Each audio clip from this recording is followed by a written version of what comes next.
कितना मज़ा आता अगर आप भी सामने वाले के माइंड को रीड कर सकते हैं। और ऐसी ही कुछ इजी ट्रिक्स आपसे भी शेयर करूंगा इस वीडियो में, ताकि आप भी लोगों को अपनी टेलीपैथिक स्किल्स से इंप्रेस कर सके। आपके टोटल मैसेज का 55% पार्ट आपके वर्ड्स नहीं, आपकी बॉडी लैंग्वेज से सेंड होता है। जिस तरीके से आप बैठते हैं, खड़े होते हैं, हाथ मिलाते हैं, ये वो बातें भी बता देती हैं जो वर्ड्स नहीं कह पाते। इनफैक्ट केवल 7% मैसेजेस ही आपके वर्ड से ट्रांसफर होते हैं, क्योंकि बाकी का 38% मैसेज आपके वॉइस के टोन से डिकोड किया जाता है। What makes people successful? एक सेंटेंस में कहूं तो successful people don't try to control things around them, they try to control themselves. क्या आपने कभी प्राइवेट जेट्स के ऐड टीवी पे देखे हैं?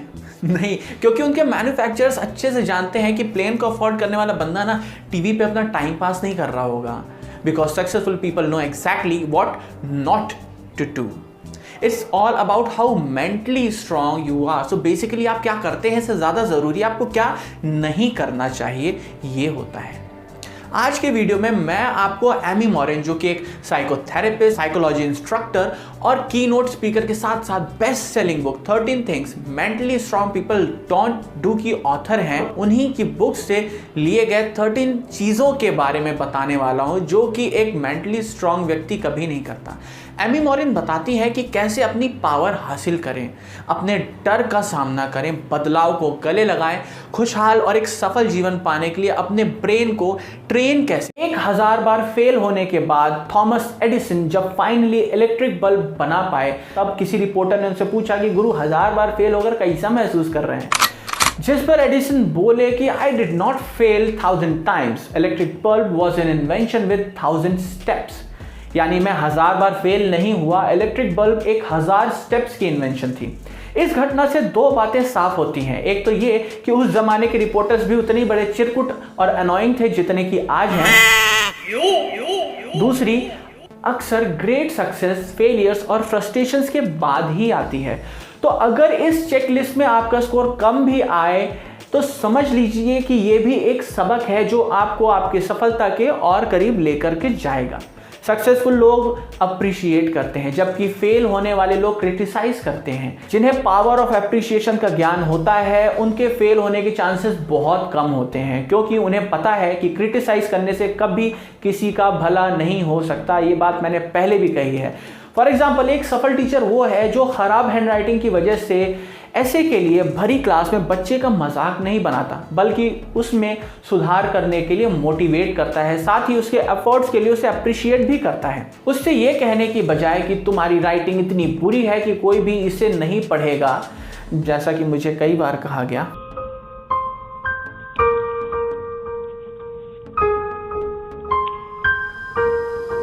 वो ये कहेगा कि तुम्हारा ऐसे बहुत अच्छा है और इसके लिए तुम्हें 9 आउट ऑफ 10 भी मिल सकते हैं, पर अगर तुम अपनी हैंड राइटिंग पर थोड़ा और मेहनत करो तो ये 10 आउट ऑफ 10 के लायक है। वहीं दूसरी ओर क्रिटिसिज्म, जो कि लोगों में पाई जाने वाली सबसे टॉक्सिक हैबिट्स में से एक है, खासकर वो क्रिटिसिज्म जो दूसरों के सामने की जाए। अगर आप में ये आदत है तो एक बात लिख कर ले लीजिए कि आपके एक अच्छे लीडर, एक सफल व्यक्ति बनने में यही सबसे बड़ी रुकावट है जिसे आपको अपने आप से दूर करना होगा। क्रिटिसाइज करने वाले की नजरें केवल नेगेटिव एस्पेक्ट्स तलाश करती हैं, पॉजिटिव अपॉर्चुनिटीज कभी देख ही नहीं पाती, क्योंकि उन्हें तो हर काम में, हर इंसान में, हर माहौल में कमियां और बुराइयां ही नजर आएंगी। पता है इंसान की सबसे अजीब बात क्या है? वो चेंजेस यानी बदलाव चाहता है, पर जिस चीज़ से वो सबसे ज़्यादा घबराता है वो चीज़ बदलाव ही है। और ऐसा इसलिए होता है क्योंकि उसे डर होता है कि कहीं जो चेंजेस हुए अगर वो उसके मन मुताबिक ना हुए तो क्या होगा। पर आज मैं आपको जेम्स क्लियर की बुक एटॉमिक हैबिट्स से आपके मन मुताबिक चेंजेस लाने के लिए कुछ बहुत ही सटीक आइडियाज़ बताने जा रहा हूँ। और अगर आप भी अपनी लाइफ में कुछ पॉजिटिव चेंजेस लाना चाहते हैं तो ये वीडियो आपके बहुत काम का है। Success is not once in a life time transformation, is the product of your daily habits. जैसे इस दुनिया में हर चीज़ छोटे छोटे एटम्स से मिलकर बनती है, वैसे ही स्पेक्टेकुलर रिजल्ट्स और फेलियर्स भी बनते हैं छोटी छोटी हैबिट से। फॉर एग्जाम्पल, जो व्यक्ति बहुत ज़्यादा जंक फूड खाता है, एक्सरसाइज नहीं करता, वो अनहेल्दी ही रहेगा। जो डेली एक्सरसाइज करता है, अच्छी डाइट लेता है, वो उतना ही फिट, हेल्दी और अट्रैक्टिव होगा। You get what you repeat, यानी आप जो भी हासिल करते हैं, सफलता या असफलता, वो केवल और केवल आपकी हैबिट्स और बिहेवियर का कर्मा ही है। वाह। अगर ध्यान से देखा जाए तो लाइफ में केवल एक ही ऐसा तरीका है जिससे आप किसी के भी फ्यूचर का अंदाज़ा लगा सकते हो, वो है किसी भी इंसान के बिहेवियर की करंट ट्रेजेक्ट्री यानी प्रक्षेप वक्र। जाने दो, ट्रेजेक्ट्री ठीक है। दुनिया के हर चेन स्मोकर ने जब अपनी पहली सिगरेट स्टिक सुलगाई होगी तो उसने कभी नहीं सोचा होगा कि मैं बड़ा होकर एक बहुत सक्सेसफुल चेन स्मोकर बनूंगा। नहीं, उसने पहले हफ्ते में 1 या 2 सिगरेट ही शुरू की होगी, फिर दिन में 1-2 और फिर दिन में 10-12। स्मोकिंग की जो आदत है ये ऊपर की तरफ उठता हुआ एक कर्व बना रही है, यही ट्रेजेक्ट्री है। जब उसने पहली बार स्मोकिंग की तब वो चिंता की बात नहीं थी, पर ये आदत कंपाउंड इफेक्ट में बदलने लगी, उसकी स्मोकिंग बढ़ती गई, वो चिंता की बात थी। ऐसे ही गुड हैबिट्स भी समय के साथ साथ कंपाउंड इफेक्ट्स देती हैं। ये जो समय है ना, it magnifies the margin between success and failure. अच्छी हैबिट्स समय को आपका दोस्त बनाती हैं और बुरी हैबिट्स उसे आपका सबसे बड़ा दुश्मन बना देती हैं। जो जेके रॉलिंग खुद को एक बहुत बड़ा फेलियर समझती थी और सुसाइड करने के बारे में बार बार सोच रही थी, जिनका अपने बारे में कहना था कि by every usual standard I was the biggest failure I knew, वही आज सफलता का दूसरा नाम बन चुकी थी। ऐसा केवल इसलिए संभव हुआ क्योंकि जीवन में सैकड़ों बार निराश होने के बावजूद, डिसअपॉइंट होने के बाद भी उन्होंने हैरी पॉटर पर काम करना और विश्वास करना नहीं छोड़ा था, जिसे मैं अपनी आज की थ्योरी से साबित कर सकता हूँ, जिसका नाम the plateau of latent potential है। जरा देखिए इस डायग्राम को। इस कर्व में एक्स एक्सिस टाइम है और वाई एक्सिस रिजल्ट है। ये कर्व हमें किसी के भी जीवन में स्ट्रगल्स, एफर्ट्स, डिसअपॉइंटमेंट्स और सफलता के बारे में आसानी से एक्सप्लेन कर सकती हैं। हम जब भी किसी चीज़ पर काम करते हैं तो हमें मिलने वाला रिजल्ट और जो रिजल्ट हम एक्सपेक्ट करते हैं उसमें कुछ अंतर होता है।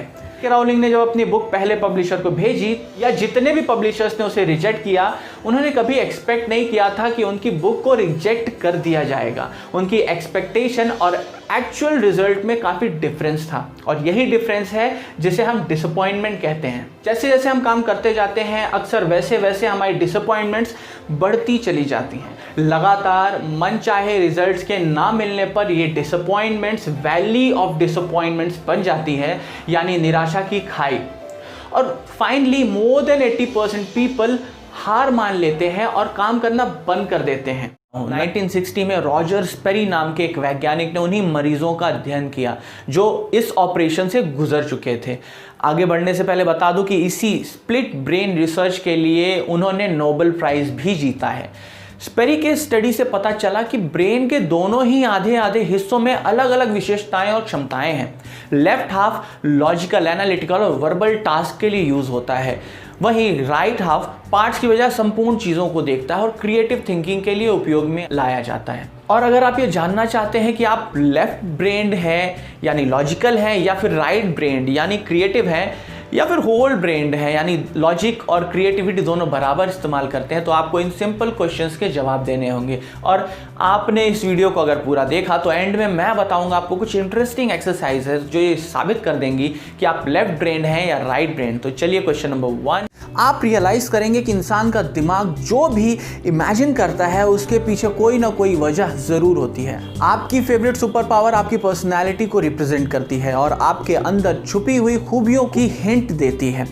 अगर आप भी जानना चाहते हैं कैसे, तो इस वीडियो को पूरा जरूर देखें, क्योंकि आज फिर सक्सेस जी हाजिर है एक नए मजेदार और इफेक्टिव साइकोलॉजिकल टेस्ट के साथ। MS धोनी, एक लोअर मिडिल क्लास का अंडर प्रिविलेज लड़का, इंटरनेशनल क्रिकेट की दुनिया में कदम रखते ही हलचल मचा देता है।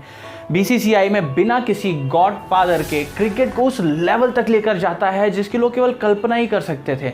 15 सालों तक ना केवल भारतीय बल्कि दुनिया के हर क्रिकेट फैंस के दिलों पर लिटरली राज करता है और हमेशा ही करेगा। 2 वर्ल्ड कप्स, एक champions trophy, test number 1 ranking, number 1 ODI batsman, 2 Asia cups, ये सारे अकॉम्प्लिशमेंट्स हर क्रिकेट फैंस को अब तक रट चुके हैं। बट आज हम इन सब की जड़ों में जाकर देखेंगे कि ऐसी वो कौन सी बातें हैं जो MS धोनी को वर्ल्ड का बेस्ट लीडर बनाती हैं।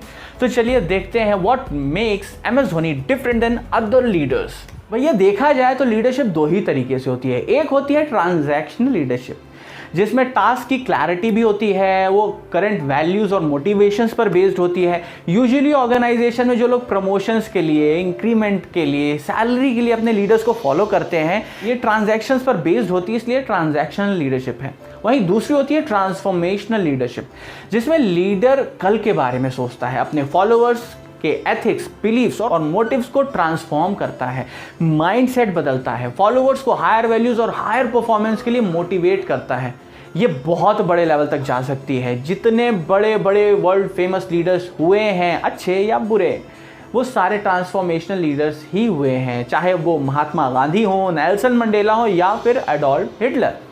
और आज हम बात करेंगे भगवान विष्णु के 7वें अवतार श्री राम जी से मिलने वाले लीडरशिप और कॉर्पोरेट लेसन्स के बारे में, जो हर किसी की लाइफ में पॉजिटिव ट्रांसफॉर्मेशन ला सकते हैं, चाहे वो किसी भी धर्म, जाति या मान्यता को मानने वाला हो। और भाई क्या हाल? अरे गुरु सब बढ़िया, एकदम मजे में। आप बताओ? हम भी मजे में हैं, बढ़िया। क्या सच में जब भी आपसे कोई पूछता है कि आप कैसे हो तो आप ऑटोमेटिकली एक ही जवाब देते हो, बस सब बढ़िया, मजे में। क्या आप सच में खुश हैं? क्या आप सच में मजे में हैं? हैप्पीनेस भी बड़ी अजीब चीज़ होती है। हम सालों साल बिना स्पेशल महसूस किए जीते जाते हैं और कई सालों के बाद जब ध्यान देते हैं तो कहते हैं यार वो मेरी लाइफ का सबसे बढ़िया टाइम था। मुझे याद है जब मैं स्कूल में था और हम सारे कजिन्स फेस्टिवल्स में नानी के यहाँ इकट्ठे होते थे। साथ में खेलना, झगड़ना, पटाखे फोड़ना एक नॉर्मल सी बात थी। तब कभी रियलाइज़ नहीं हुआ कि हम कितने खुश हैं। This could be the best moment of my life. But अब जब सोचते हैं तो लगता है कि यार क्या दिन थे वो, कितने खुश थे हम। मेरे इस वीडियो में हंसी मजाक नहीं, थोड़ी कड़वाहट मिलेगी। कड़वाहट उन लोगों के लिए जिनकी वजह से लोग फेल होने से डरते हैं, पेरेंट्स के गुस्से से, उनके फ्रस्ट्रेशन से, जो बच्चों के रिपोर्ट कार्ड्स पर नज़र पड़ते ही उनके चेहरे पर बच्चे साफ देख लेते हैं, रिश्तेदारों के ताने से, उनके सवालों से, और बेटा रिजल्ट कैसा रहा, क्यों चच्चा, are you going to offer them a job. लोगों के मजाक बनने से लेकर दूसरों के सामने खुद को कम महसूस करने तक वो इतना डरते हैं कि उनके दिमाग में सक्सेस से ज़्यादा फेलियर घूमने लगता है। And ultimately they do fail. ऐसे पेरेंट्स से, ऐसे रिश्तेदारों से मैं पूछना चाहता हूं कि क्या जिस कागज़ के टुकड़े को आप सफलता का प्रमाण पत्र समझते हैं, क्या उसमें कहीं कोई गारंटी दी होती है कि अगर आप इस एग्ज़ाम को एक बार में अच्छे नंबरों से पास कर जाएंगे तो आपकी लाइफ आसान हो जाएगी, आप 100% सक्सेसफुल, सुखी और सेटिस्फाइड रहेंगे। पर शायद आपकी नज़रें टोटल मार्क्स के अलावा कहीं और नहीं जाती होंगी, तो मैं बता दूं कि नहीं, उसमें ऐसा कहीं नहीं लिखा होता। नेशनल क्राइम रिकॉर्ड्स ब्यूरो के अकॉर्डिंग हमारे देश में हर दिन 28 से ज़्यादा स्टूडेंट्स सुसाइड कमिट करते हैं, यानी हर घंटे एक से ज़्यादा स्टूडेंट खुदकुशी कर रहा होता है। हम सभी के फ्रेंड सर्कल्स में कोई ना कोई शर्मीला तो कोई ना कोई बिंदास प्राणी ज़रूर होता है। आज के वीडियो में मेरा साथ देंगे मेरे दो बहुत ही अट्रैक्टिव गेस्ट, मिस्टर ए और मिस्टर बी। तो श्रीमान ए और श्रीमान बी, क्या आप रेडी हैं? हाँ सक्सेस जी, डोंट वरी, आपने जो सिखाया है बिल्कुल वैसे ही बोलेंगे, बस पैसे टाइम पे दे देना। यार ये वाला तो कुछ ज़्यादा ही बोलता है। वन ट्रूथ और डेयर? Not dare. क्या पता कोई क्या करने को बोल दे। नॉट डेयर, एब्सोल्युटली भाई, मैं तो हमेशा डेयर ही चुनता हूँ। Point number 8, April fools day. I think it's stupid. Just because तुम्हें कोई भी इजीली अप्रैल फूल बना देता है, इसका मतलब ये नहीं कि that's stupid. I love April fools day, it's really fun.